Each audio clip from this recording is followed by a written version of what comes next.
Advocate ലാൽകുമാറിലേക്ക് കൂടി വരുമ്പോൾ റെജി ഉന്നയിച്ച മറ്റൊരു ഒരു സാഹചര്യം, ഇതിപ്പോൾ പ്രതിപക്ഷ നേതാവുമായി ബന്ധപ്പെട്ടാണല്ലോ. താങ്കൾ ഉന്നയിച്ച വളരെ പ്രധാനപ്പെട്ട ഒരു കാര്യമുണ്ട്. ഇന്ന് പ്രതിപക്ഷ നേതാവിൻ്റെ നിലപാടിനെ ധിക്കരിച്ചാണ് അവിടെ രാഹുൽ വന്നത് എങ്കിൽ ആ പദവിയിൽ അദ്ദേഹം തുടരാൻ കഴിയില്ല പ്രതിപക്ഷ നേതാവായി എന്ന് താങ്കൾ പറഞ്ഞു. ഇവിടെ റെജി അതുമായി ബന്ധപ്പെട്ട് വിശദീകരിക്കാൻ ശ്രമിച്ച ഭാഗം കേട്ടപ്പോൾ പ്രതിപക്ഷ നേതാവ് എന്ന നിലയിൽ വി ഡി സതീശൻ ഇക്കാര്യത്തിൽ വളരെ ക്ലാരിറ്റിയോടുകൂടി ഒരു നിലപാട് പൊതുസമൂഹത്തോട് പറഞ്ഞിട്ടുണ്ടോ? താങ്കളത് പറഞ്ഞു. ഇന്ന് രാവിലെയും മാധ്യമങ്ങൾ കണ്ടപ്പോൾ പോലും പറയാതിരുന്നു, ഇന്നലെ കണ്ടപ്പോഴും പറഞ്ഞിട്ടില്ല. പ്രതിപക്ഷ നേതാവ് പറയും എന്ന് പറഞ്ഞ് ഒഴിഞ്ഞു മാറുകയാണ് ചെയ്തത്. പക്ഷേ ഇന്ന് രാഹുൽ സഭയിൽ വരികയും ചെയ്തിരിക്കുന്നു. ലാൽ, അല്ല, പ്രതിപക്ഷ നേതാവിനോട് ഒരു ഡിഫിക്കൽട്ട് ക്വസ്റ്റ്യൻ ചോദിച്ചാൽ അദ്ദേഹത്തിൻ്റെ ആൻസർ KPCC പ്രസിഡന്റ് പറയുന്നതായിരിക്കും. പൊതുവെ ഞാൻ കുറച്ച് കാലങ്ങളായി ആദ്യമായി കേൾക്കുന്ന ഒരു രീതിയാണ്. എന്താ ബുദ്ധിമുട്ടുള്ളൊരു കാര്യം പറഞ്ഞു കഴിഞ്ഞാൽ അപ്പം പറയും KPCC പ്രസിഡന്റ് പറയും. അല്ല, വേറെ ആർക്ക് ഇപ്പുറത്തുള്ളവരാരെ കുറിച്ച് ചോദ്യമാണെങ്കിൽ അദ്ദേഹം മൊത്തം പറഞ്ഞിട്ടേ പോകത്തുള്ളൂ. നോക്കൂ, ഇത് ഈ റെജി പറഞ്ഞതിനോട് റെജിയുടെ ഒരു നിസ്സഹായത എനിക്ക് മനസ്സിലാകുന്നുണ്ട്. ഈ ചർച്ചയ്ക്കകത്ത് അദ്ദേഹത്തിന് കോൺഗ്രസിനെ ഡിഫെൻഡ് ചെയ്തേ മതിയാവും. നോക്കൂ, കോൺഗ്രസിൻ്റെ MLA സ്ഥാനത്തു നിന്ന് പുറത്താക്കിയിട്ടില്ലാത്തത് കൊണ്ട് എന്നൊക്കെ പറഞ്ഞിട്ട് കുറേ കാര്യങ്ങളാണ് പറയുന്നത്. ഒന്നും ഒരു കഥയില്ല, മനസ്സിലായില്ലേ? ഈ പ്രശ്നം എന്നറിയോ, റെജി പറഞ്ഞതല്ലല്ലോ രാഹുൽ മാങ്കൂട്ടം പറഞ്ഞത്. രാഹുൽ മാങ്കൂട്ടം പറഞ്ഞത് അതല്ലോ. രാഹുൽ മാങ്കൂട്ടം പറഞ്ഞത് ഇന്നും കോൺഗ്രസ്സുകാരനായിട്ടാണ് നിൽക്കുന്നതെന്നല്ലേ പറഞ്ഞത്. രാഹുൽ മാങ്കൂട്ടത്തിലെ ഏതേലും ഘട്ടത്തിൽ ഈ പറയുന്ന അദ്ദേഹത്തിൻ്റെ ഗോഡ് ഫാദറായ ഷാഫി പറമ്പിൽ തള്ളി പറഞ്ഞോ?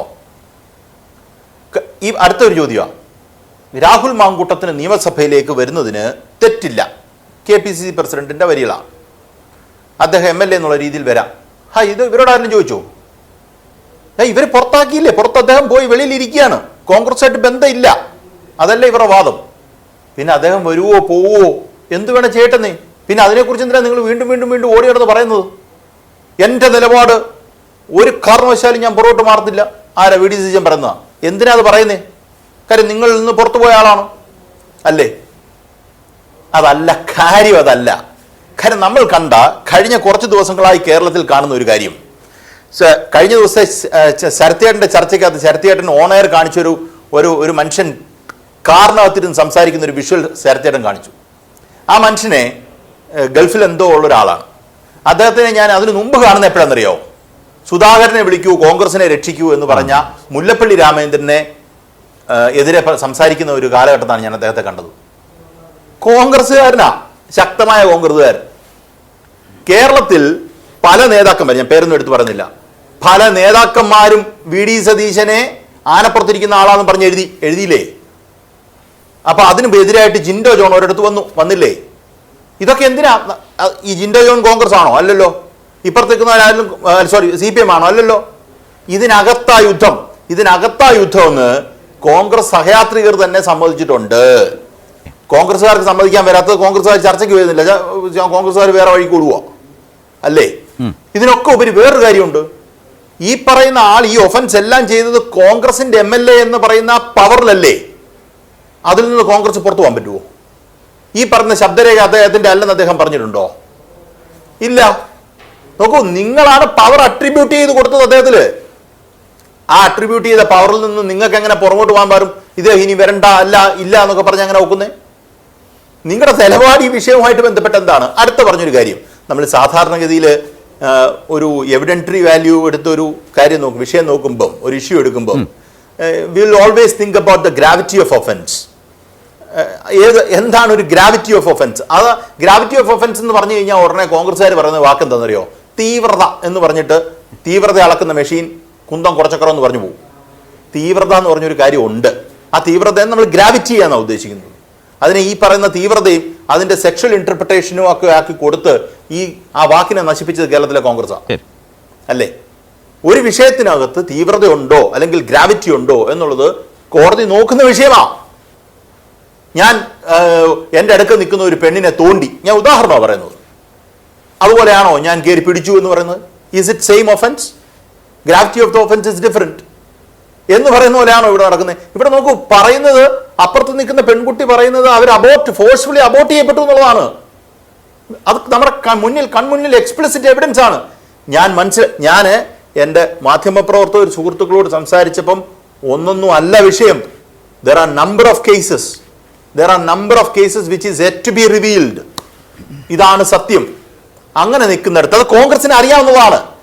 കോൺഗ്രസിന് പ്രതിപക്ഷ നേതാവിന് ഉൾപ്പെടെ കോൺഗ്രസിന്റെ തലപ്പത്തിരിക്കുന്ന പലർക്കും അറിയാം. ഈ കോൺഗ്രസ് നേതാക്കന്മാരുടെ ആൾക്കാരിലേക്കും വീട്ടിലേക്കും മെസ്സേജുകൾ ചെന്നിട്ടുണ്ട്. നോക്കുക, ആദ്യം ഉമാ തോമസ് എന്താ പറഞ്ഞേ? ഉമാ തോമസ് പറഞ്ഞത് പാർട്ടിയിൽ നിന്ന് ഈ മനുഷ്യനെ പുറത്താക്കണമെന്നാണോ പറഞ്ഞത്? ആണോ അല്ലയോ? ഉമാ തോമസ് MLA ആണോ? അവരൊരു വലിയ കോൺഗ്രസ് നേതാവിന്റെ ഭാര്യയാണോ? അവർ പാർട്ടിയിൽ നിന്ന് പുറത്താക്കണമെന്ന് പറയാനുള്ള കാര്യം എന്താ? അവർ പറഞ്ഞ കാര്യം കോൺഗ്രസ് ചെയ്തോ? അതെന്നാ ചെയ്യാത്തെ? ചെയ്യാൻ പറ്റത്തില്ല. കാര്യം സൈബർ യുദ്ധ. നമ്മൾ ഈ വഴിയിലിറങ്ങി ആൾക്കാർ കുനിച്ചീർത്തി ഇടിക്കുക എന്ന് പറയത്തില്ലേ, എന്ന് പറയുന്ന പോലത്തെ ഇടിയാണ് സതീശൻ ഈ പറയുന്ന സൈബർ ലോകത്ത് വാങ്ങിക്കുന്നേ. സൈബർ ലോകത്ത് മേടിക്കുന്ന അതാ. ഇതാണ് സത്യം. ഇതാണ് സത്യം. അപ്പൊ കോൺഗ്രസിന്റെ ആദ്യം പറഞ്ഞ ഏതേലും ഒരു സ്ത്രീ ഇപ്പൊ പ്രതികരിക്കുന്നുണ്ടോ നോക്ക് നിങ്ങൾ.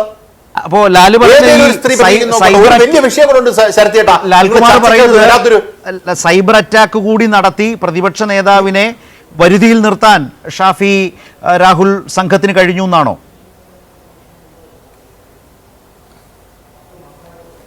അതിനകത്തൊരു ഞാനത് കറക്റ്റായിട്ട് എക്സ്പ്ലെയിൻ ചെയ്തു തരാം. അതിലേക്ക് ഞാൻ വരാം.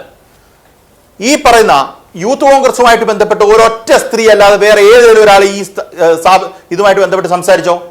100-ലധികം വുമൺ റെപ്രസെന്റേറ്റീവ്സ് ഉണ്ട് യൂത്ത് കോൺഗ്രസിൽ. നിങ്ങൾ ആ ചർച്ചയ്ക്കകത്ത് സ്ഥാനം വന്നിട്ടേ ഇല്ല. 100-ലധികം സ്ത്രീകളുണ്ട് യൂത്ത് കോൺഗ്രസിൽ. ഒരൊറ്റ ഒരാൾ സംസാരിച്ചോ ഈ വിഷയവുമായിട്ട് ബന്ധപ്പെട്ട്? കേരളത്തിലെ സ്ത്രീകൾ ഷാനിമോൾ ഉസ്മാൻ സംസാരിച്ചു, KC വേണുഗോപാലിന്റെ ഭാര്യ സംസാരിച്ചു, ഉമാ തോമസ് സംസാരിച്ചു, അല്ലേ? ഷാനിമോൾ ഉസ്മാന്റെ ഒക്കെ രാഷ്ട്രീയ പാരമ്പര്യം നമ്മൾ എതിർക്കുന്നവരാണ്. അവർക്ക് തന്നെ രാഷ്ട്രീയ പാരമ്പര്യം ഇല്ലാത്തതാണോ? ബിന്ദു കൃഷ്ണ സംസാരിച്ചു, എല്ലാവരും സംസാരിച്ചു. ഇപ്പൊ അവരും മിണ്ടില്ല, ആ പരുവത്തിലായി. ഞാൻ പറഞ്ഞു വരുന്നത്, ഞാൻ ഇന്നത്തെ എപ്പിസോഡിനകത്ത് ക്ലിയർ ആയിട്ട് ഇതിനകത്തൊരു നെറേറ്റീവ് ഉണ്ട്, ഇവർ തമ്മിലുള്ള ഒരു ഗെയിം ഉണ്ടെന്ന് ഞാൻ വിശ്വസിക്കുന്ന ഒരാളാണ്. പക്ഷെ ഇത് നമ്മൾ പറഞ്ഞാൽ ഒരു സൈഡ് പിടിക്കാൻ പറ്റാത്ത അവസ്ഥയാണേ. കാര്യം സൈഡ് പിടിക്കാൻ പറ്റാതെ ഒരു സൈഡിൽ കൂടെ കുറെ ആൾക്കാർ, ഒരു സൈഡിൽ കൂടെ രാഹുൽ ഈശ്വർ, ഇങ്ങനെയുള്ള ഒരു മിക്സ് ഓഫ് തിങ്സ് ആണ് ഇവിടെ നടക്കുന്നത്. ഈ ആൾക്കാർ പ്രതികരിക്കുന്നത് VD സതീശനും അപ്പുറത്താണെന്നുള്ള രീതിയിൽ തന്നെ പ്രതികരിക്കുന്ന ആൾക്കാരുണ്ട്. അദ്ദേഹം ഇപ്പുറത്താണോ അപ്പുറത്താണോ എന്ന് അറിയാൻ വയ്യാത്ത രീതി പ്രതികരിക്കുന്നുണ്ട്. ഇപ്പൊ ഞാനും പറഞ്ഞത് എന്താ, if yes or if no എന്നുള്ള രീതിയിലല്ലേ ഞാനും പ്രതികരിച്ചത്. അങ്ങനെ ചീത്ത വിളിക്കുന്ന ആൾക്കാരും ഉണ്ട്, അദ്ദേഹത്തിന്റെ കൂട്ടത്തിൽ നിൽക്കുന്നവരുണ്ട്. ഞാൻ പറഞ്ഞു വരുന്നത്, ഈ പറയുന്ന കണ്ണിൽ പൊടിയിട്ടൊന്നും ഇതിൽ നിന്ന് രക്ഷപ്പെടാൻ പറ്റില്ല. അത് ശക്തമായി കേരളത്തിന്റെ സ്ത്രീ സമൂഹം ഇന്നത്തെ ഒരു വാർത്തക്കകത്ത് ഒരു IAS ഓഫീസർക്ക് ഇവർക്ക് മെസ്സേജ് അയച്ചിട്ടുണ്ടെന്നാണ് പറയുന്നത്, അല്ലേ? ഒരു IAS ഓഫീസർക്ക് മെസ്സേജ് അയച്ചിട്ടുണ്ട്. അപ്പൊ എന്തൊരു ധൈര്യമോ? അപ്പൊ അത്രയും ലെവലിലാണ് ഈ കാര്യം നടന്നിട്ടുള്ളത്.